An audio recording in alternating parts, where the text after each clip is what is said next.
Pues es un honor participar y compartir con mi amigo de siempre, de toda una vida, Román Díaz Vázquez, y con el privilegio de estar con nuestros amigos que nos honran con su presencia, y también con la distinguida Amparito, que pues prácticamente no sé si sea de las primeras ocasiones que está aquí con nosotros en la mesa, pero tendrán que irse fogueando, tendrán que ir aprendiendo, ¿sí? Que estas reflexiones son para enriquecer a nuestro mundo, a nuestro país y a nuestras comunidades.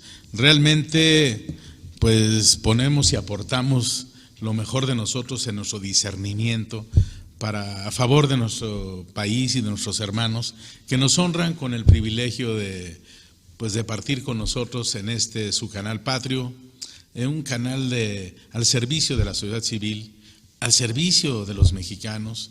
Y voy a dar inicio el día de hoy con algo con lo que todos aquellos dirigentes ciudadanos, en esta hora ciudadana, estamos obligados a dirigirnos a los ciudadanos y de todo el mundo.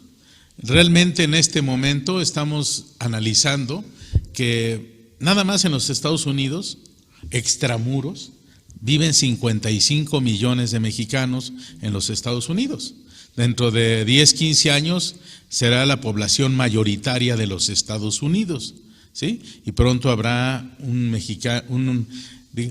presidente de origen mexicano en los Estados Unidos, eso sin duda alguna.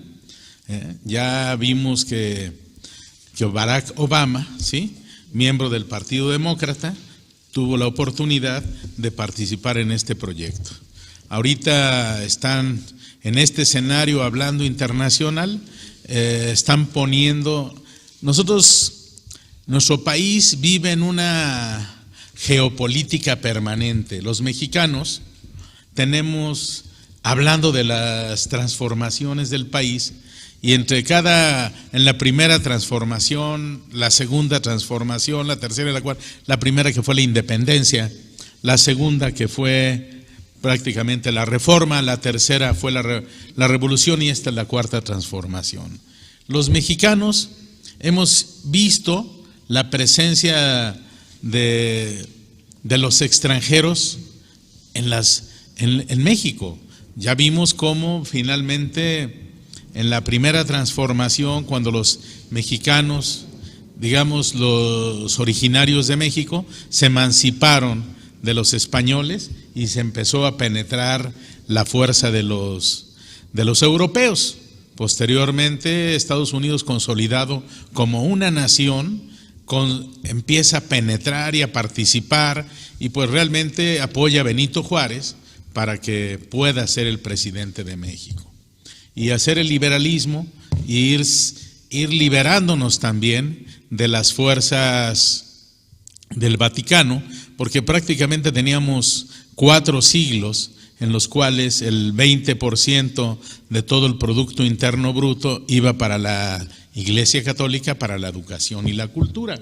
Y realmente la usaban para construir iglesias y construir escuelas y monasterios, los cuales fueron expropiados y a partir de la ley de amortización de los bienes en manos de la Iglesia, ¿sí?, en 1870. Bueno, esta segunda transformación que le empezó a dar viabilidad a la economía de México a través de otro liberal que fue Porfirio Díaz, se logró. Sin embargo, la influencia de Europa sobre México era muy grande todavía, al grado de que cuando llega Madero y la revolución, ¿sí?, en esa tercera transformación, prácticamente vemos cómo los norteamericanos empiezan a influir proporcionando armas a los revolucionarios para que esto generara que participáramos en la esfera de influencia de los Estados Unidos. Posteriormente, en la etapa revolucionaria, pues hemos ido interdependiendo con la economía norteamericana, y hoy vemos cómo realmente ahorita hay una lucha global de intereses, como los nacionalistas, ¿sí?, como prácticamente el presidente chino, Xi, él prácticamente también es un nacionalista, igual que Donald Trump, están en sus propias esferas económicas luchando. El presidente ruso también es nacionalista.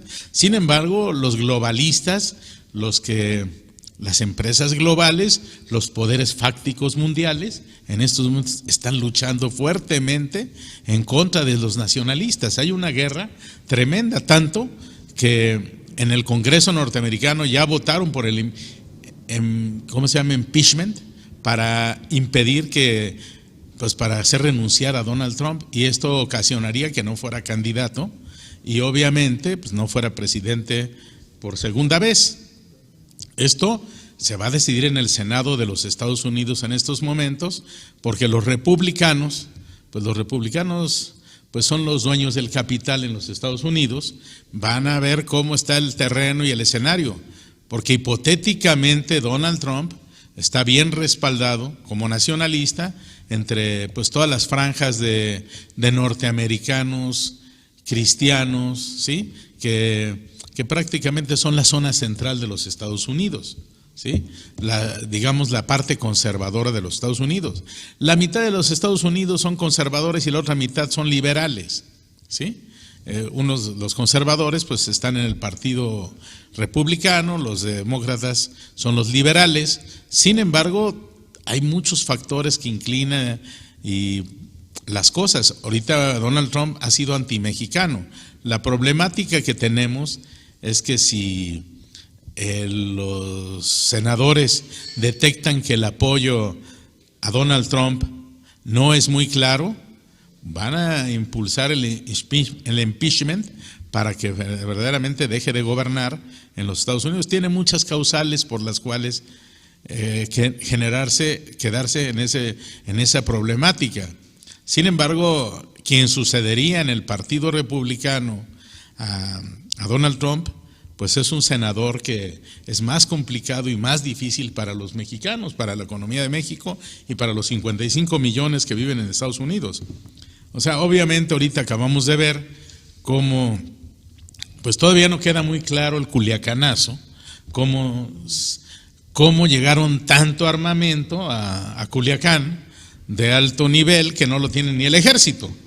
Entonces, esas cosas nos llevan a los ciudadanos a discernir que algo está pasando que no está muy claro, y que obviamente pues hay una lucha de poderes fácticos en los Estados Unidos y que el presidente no tiene todo bajo control. ¿Quiénes permiten esas armas? Imagínense, hemos visto los misiles que ha habido, que están en manos de la delincuencia organizada. Uno de los misiles tiró a un secretario de Gobernación y a un subprocurador. Otro misil mató a un secretario de Seguridad Pública. Hay que ser realistas. Y quedan 3 misiles, parece que mandaron 5 misiles, pero no los venden en Walmart, esos misiles, ¿sí? Esos misiles debió de habérselos dado, debo de decirlo, la compañía o la DEA o no sabemos quién, pero alguna de esas instituciones que tienen acceso a ese armamento. Y obviamente nos tenemos que poner a pensar como ciudadanos, ¿cómo llegó tanto armamento? Los Barrett, los rifles Barrett de calibre 50 que tiran un avión. O sea, ¿cómo llegaron a manos de unos chamacos? ¿Sí? Les llamaban, como vimos, la plebada, en manos de la plebada. ¿Cómo hay 800 o 1000 jóvenes armados hasta los dientes con armas que solo los grandes ejércitos tienen? O sea, algo pasó ahí y alguien o le querría entender una trampa al presidente López Obrador, o son más inteligentes y poderosos los cárteles, o en su defecto organizaciones norteamericanas, hasta gubernamentales, yo me atrevo a decirlo, trajeron armas contra las cuales no tiene el control el presidente de los Estados Unidos. El presidente manifestó en la ONU su solidaridad, apoyo y respeto a López Obrador. No es tan incongruente, es muy transparente Trump. Trump es antimexicano y lo dice, pero también es agradecido, y ahorita va a tener que impulsar Donald Trump el Tratado de Libre Comercio, el TEMEC, para poder consolidar su poder, su fuerza y lograr el apoyo de los mexicanos que están en Estados Unidos y aquí en México.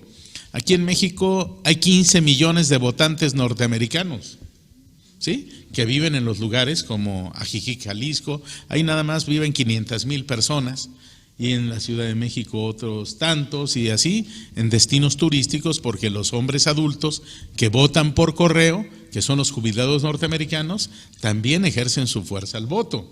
Entonces, en estos términos, tenemos que ir valorando con mucha prudencia, con mucha sabiduría, cuál debe ser nuestra posición como mexicanos.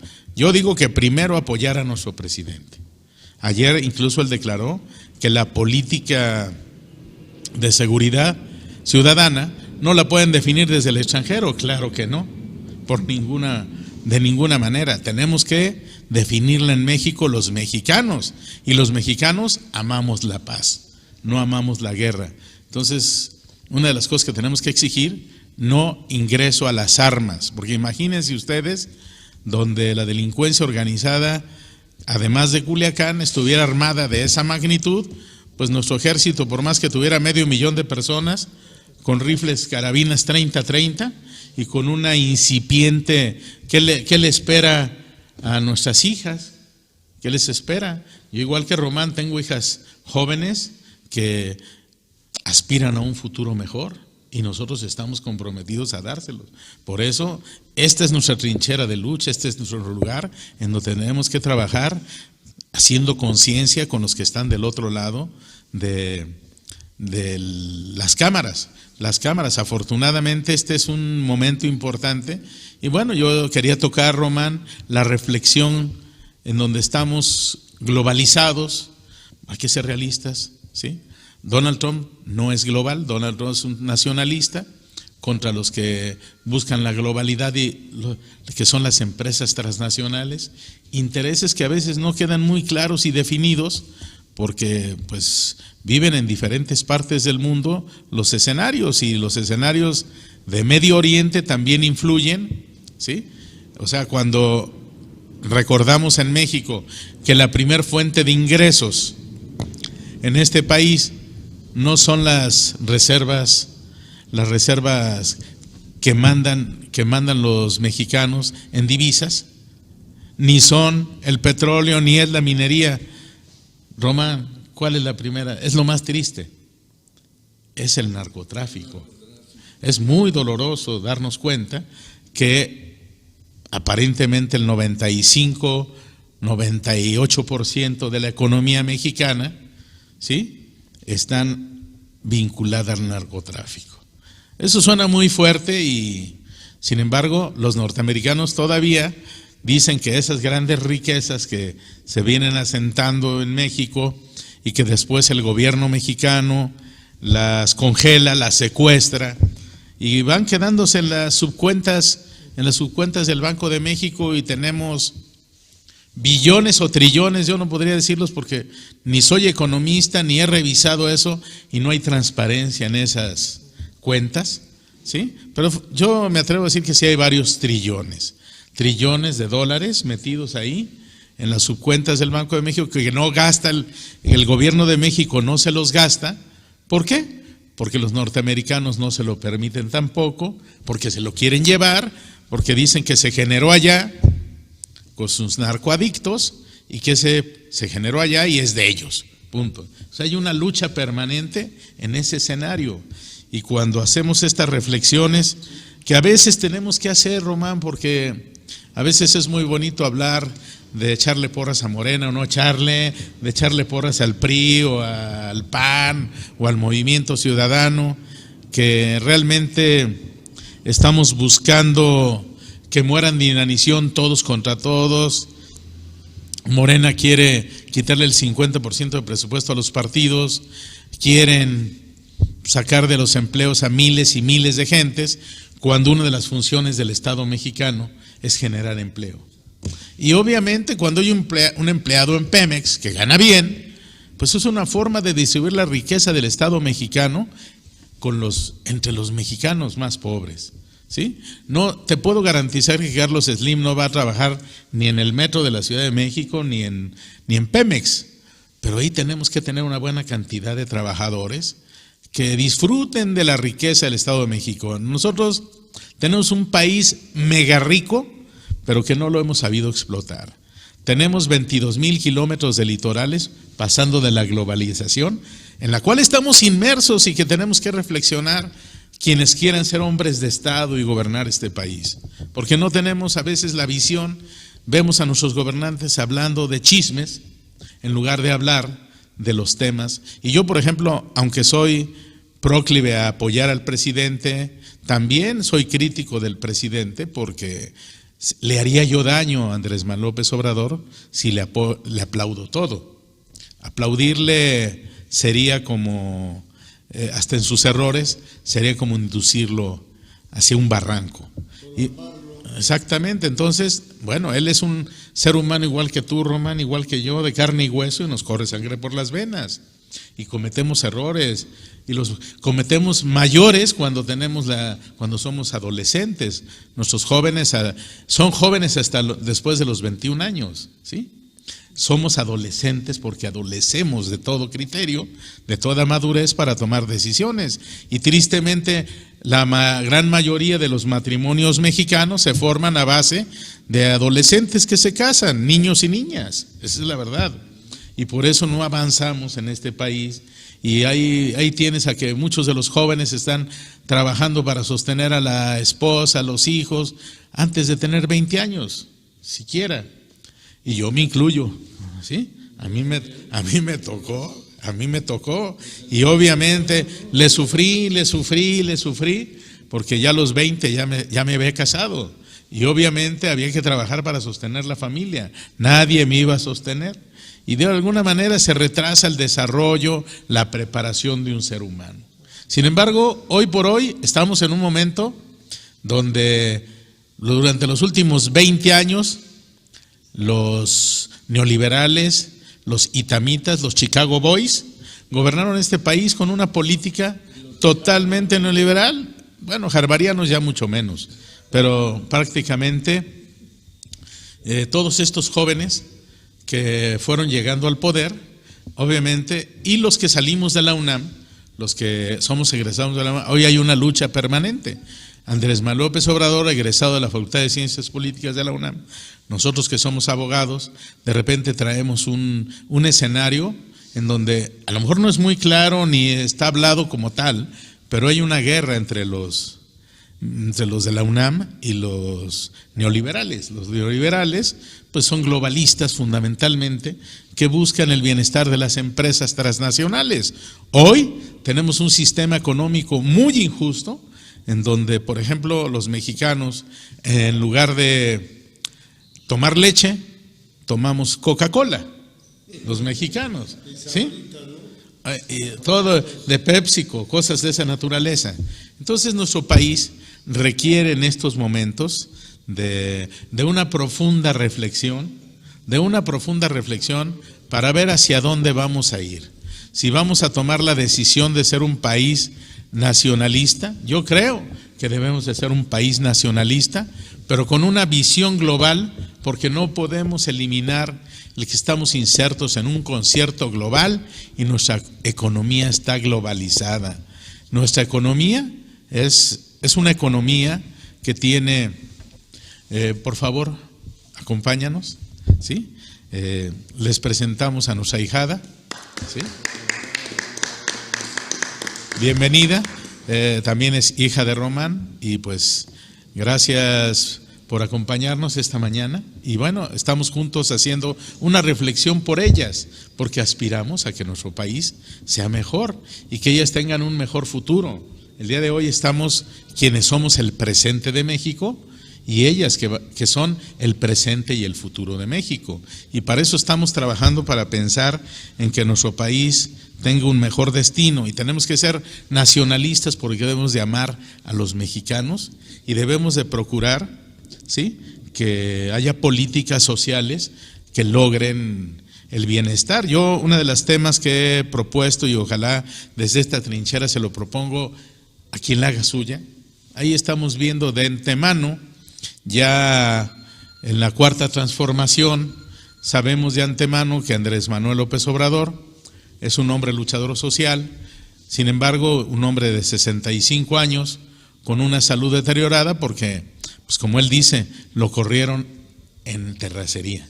es un Volkswagen corrido en terracería. Entonces, él se siente golpeador físicamente, pero hay que buscar entre los jóvenes de la Cuarta Transformación. Ahí tenemos uno muy sólido que va de la mano con Andrés Manuel López Obrador en estos momentos, que se llama Ricardo Monreal. Ricardo Monreal, que ha tenido tanta experiencia como gobernador, ha sido senador ya varias veces y diputado varias veces, es un hombre de profunda experiencia. Otro grupo, que también es egresado de la Universidad Nacional Autónoma de México, igual que él, pues donde está Claudia Sheinbaum, donde está Martí Batres, ¿sí? Son otro sector, ¿sí?, social de la Cuarta Transformación, los que se tienen a la vista, ¿no? Otro sector también radical de izquierda que encabeza Dolores Padierna y René Bejarano, que ese es el grupo ideológicamente más sólido, ¿sí?, y con mayor visión, porque los otros son los factores reales de poder en estos momentos, ¿sí? Estos tres grupos son los que forman el soporte que tiene Andrés Manuel López Obrador y que les gusta el 70% de la población.